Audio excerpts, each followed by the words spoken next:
Hey everybody, Dinesh here from the BPO. I'm just going to talk a little bit about keeping my chops up while we're out of work and while all of you are out of school. I have a whole routine of exercises and things that I do on snare drum every day just to kind of keep my hands and my brain ready to play. So a couple of things before we get into the actual playing. I want to just talk about a few sort of refreshers and reminders about good form when we're playing. You want to make sure that the drum is tilted as either perfectly flat and level or tilted slightly away from you. You don't want the drum tilted towards you, and in this case, it's a practice pad.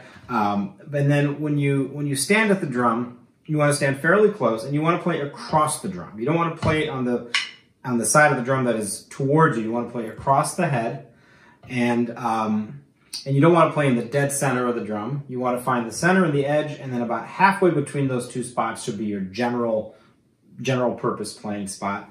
And you want to try and keep your playing in that one spot. Sometimes I'll even do something like take a quarter, like a coin, and put it right in that perfect beating spot, and I'll trace it with a black magic, like a permanent black marker, like a Sharpie pen, and that'll be my target for when I'm playing, so that I'm really focusing on having a really consistent beating spot. Because if our beating spot isn't consistent, our sound isn't going to be consistent.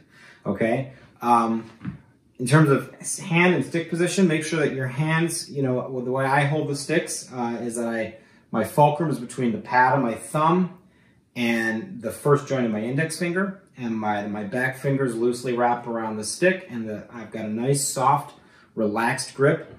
And then what I like to do is I have my feet about shoulder width apart. I stand in front of the drum and I let my hands hang totally relaxed, totally naturally at my sides, and then I put them up on the drum. I want to make sure the backs of my hands are facing up. I don't want to play with my thumbs facing up, but the back of my hand facing up. And roughly in front of my hip bones, it's a nice, natural, relaxed playing position. And that's what we want to go for. Back up, head up. You don't want to be hunched over or anything like that. Try and have just a nice general posture and a nice, relaxed playing position. And then when we play, you want to have a nice, relaxed stroke with lots of natural rebound, where the stick is really bouncing off the head, and that you're not working against that rebound, but you're supporting it and harnessing it, right? So anyway, so that's some basic sort of housekeeping on how we're going to approach this instrument, okay? So what's the first thing I do? The first exercise I do is just called 8 on a hand, and you'll see it's where you play 8 notes on the right hand, 8 notes on the left hand. I repeat that, and then I play, and then I double the speed. So playing same speed per hand, but I put the hands together. So if I'm going from 8th notes, I then play 16th notes. It's a really great idea to do all of these exercises as much as possible with a metronome. We want to, as drummers, we're expected to have great time, and the best way to develop great time is to be playing with great time, and the best way to check that is with a click track. So I'm going to put my track on here. I've got this set at 120. So 1, 2, 3, 4, 5, 6, 7, 8.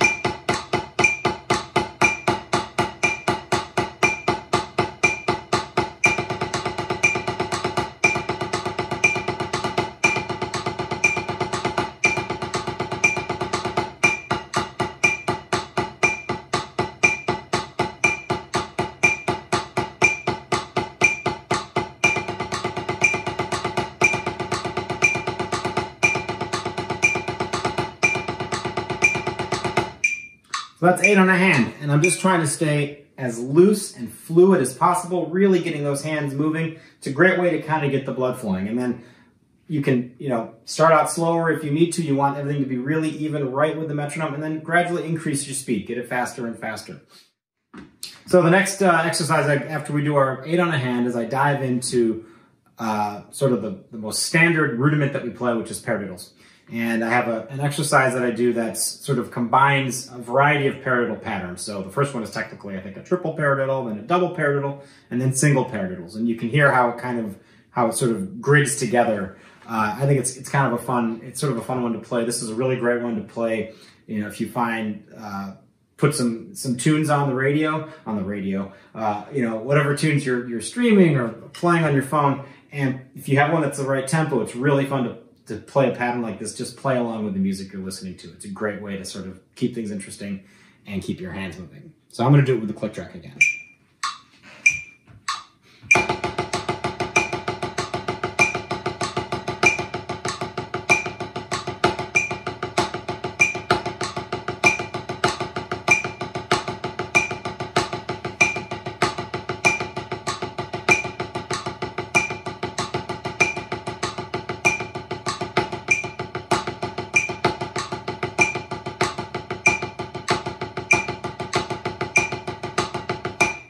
Okay, and this one too, you eventually want to get it, you know, nice and fast.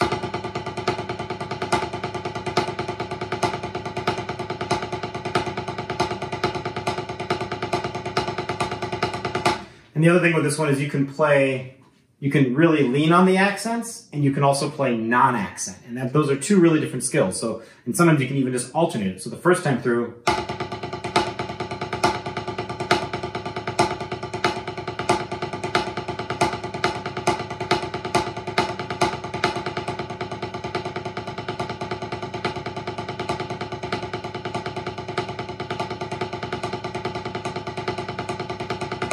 playing it without accents. It's harder than it seems. So that's my paradiddle exercise. Just to sort of review what it is, I do 4 triple paradiddles, and then I do 4 double paradiddles, and then I do 8 single paradiddles, and then I repeat that.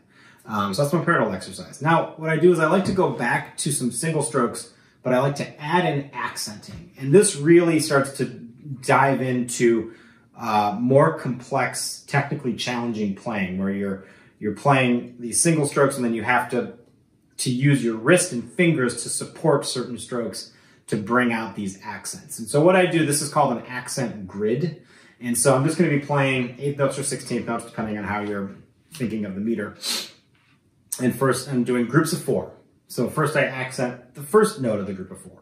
Then I accent the second note of the group of 4, then the third and the fourth. You'll hear. It's very cool. Again, really great one to play along with music, because it kind of lines up with whatever you've got on. So let me see here. This one I've got set at 60. Okay. So once again, using the metronome. So here we go. 1 yenda, 2 yenda. So first accent, then a left hand.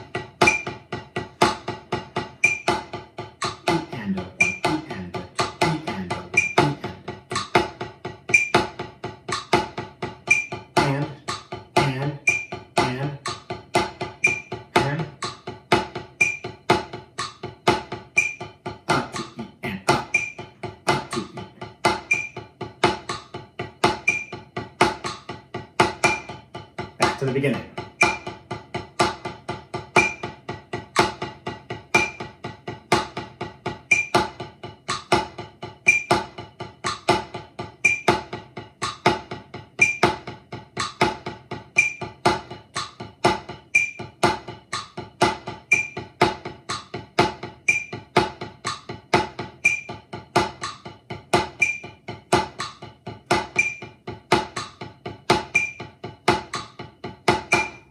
Okay, so that's my accent grid, and again, this one you also just want to keep cranking up the speed as much as you can without losing the ability to really pop the accents out. So the accents are always louder than the non-accented.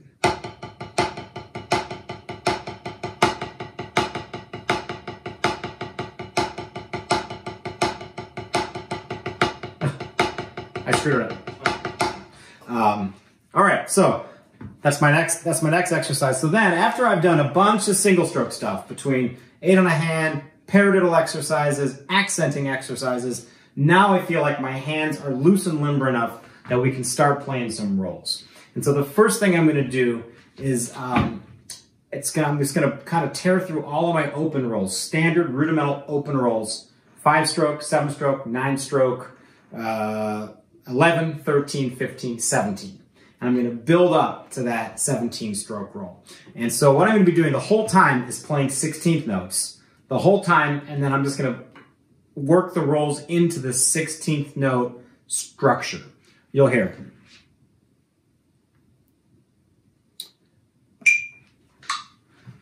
So, starting off with 5-stroke rolls, and then moving up the ladder with my open rolls. So, 1, 2, 1, 2, 1.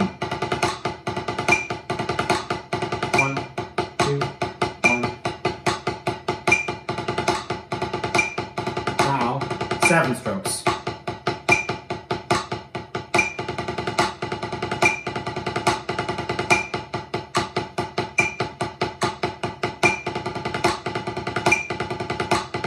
Now 9 strokes.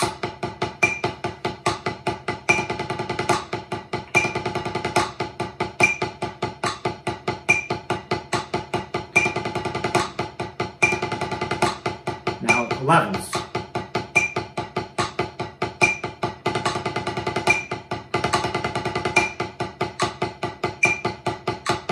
One. 13s.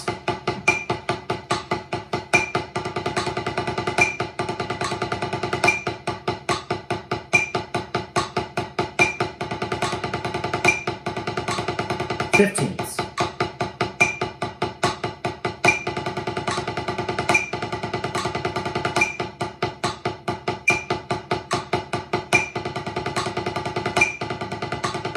Seventeens.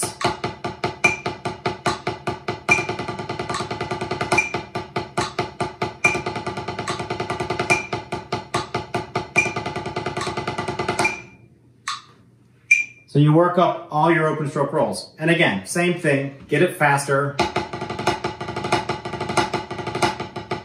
The other important thing is that you alternate your lead hand, you alternate your sticking. So when I just did these, I played everything with my right hand lead, right hand on the downbeats, right, right, right, right.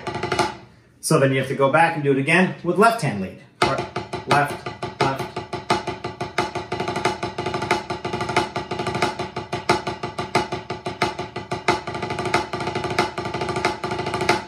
And the thing I'm thinking about when I'm playing these open rolls is really supporting the double strokes, getting the double strokes open and supported and really big and full-bodied doubles, okay? And using my wrists and fingers to support those rebounds so that I'm getting really clean, clear open rolls, okay? So, last thing before we move on to closed rolls is I just like to pick a rudiment, right? We've got these 26 or 29 standard rudiments that I'm sure you're all asked to play 3 or 4 of them on your NISMA and ECMEA auditions. And so what I like to do is every day after I've gotten through this initial warm-up is I like to pick 1 Flam rudiment and 1 Ruff rudiment and just work on those for a bit. So let's say today, you know, and again, with a metronome, and you want to track your metronome marking so that you know it's like, okay, if yesterday I was playing it, yesterday I could play Flam taps at 100, well, today I'm going to try playing them at 104 and see if you can keep kind of pushing the envelope of what you're able to do. So first today I'll try, you know, just for example, maybe I'll work on Flam taps.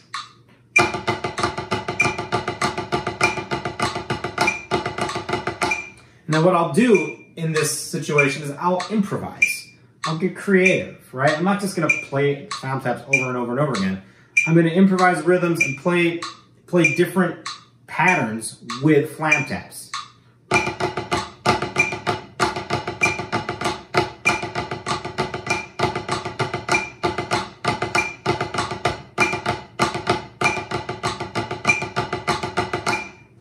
All right, and I'll just work on a bunch of Flam tap stuff for 1 or 2 minutes, and then I'll do one that's a Ruff. So let's say a Rudiments.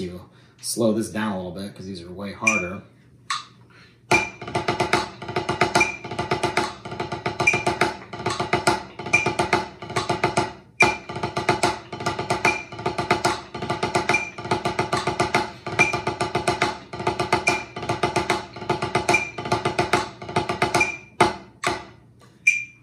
Just mess around with those for a while. And so, again, keep track. Like, have a little checklist so that you go, okay, Monday I did Flam taps and Rudiments, and then tomorrow I'll do Flam accent and, lesson 25, whatever. But so that you're kind of mixing it up, and over the course of a couple of weeks, or even a week, you could do 4 of each every day and get through these in a hurry. It just depends on how much you want to do. But make sure you're hitting some of your standard rudiments so that you're really, those are all fresh in your mind when the time comes that you have to play one on command. And the last thing I'm going to do is I'm going to work on my closed roll, and understanding that a closed roll is different than an open roll. An open roll or a rudimental style roll, which I demonstrated before, is all double strokes, right? Right, right, left, left, right, right, left, left.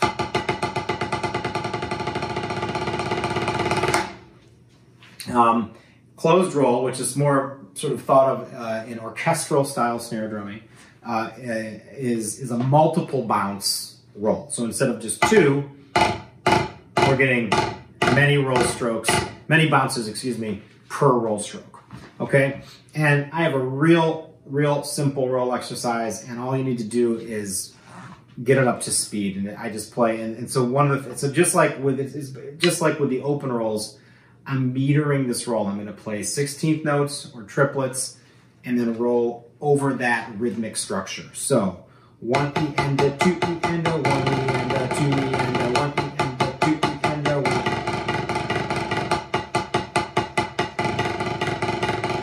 That's a slow roll pulse, but you got to start somewhere. Even at that slow pulse, I'm wanting to make sure that my buzz strokes, my multiple strokes sound the same in each hand, and that they're overlapping. That I'm getting some overlap between those bounces so that before one hand is done bouncing, the other hand starts. That's what's going to give you that seamless, connected, sustained roll. And then eventually you just start at a slow tempo and gradually increase your tempo with a metronome until you get to a roll speed.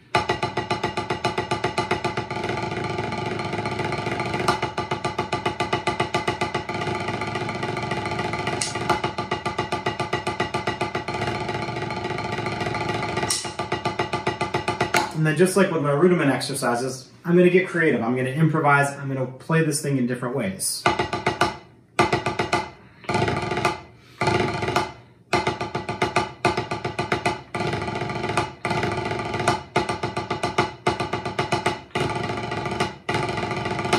And just to be clear, every time I'm rolling, I'm playing the same rhythm as my single strokes. So that underneath the sustained roll, my hands are moving in a clear rhythmic pattern.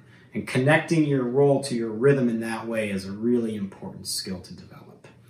So that's my basic 30-minute warm-up calisthenics routine on snare drum. I find that if I do the work on snare drum every day and I start with that, my hands are ready to go on all the other instruments. I can then go on, I'm warmed up on xylo and on marimba and on timpani, whatever else you have to play. So a really good snare drum warm-up, I think, is essential for sort of keeping your overall, your overall chops really in order across the instrument groups. I hope this has been helpful. Have a great day, everybody.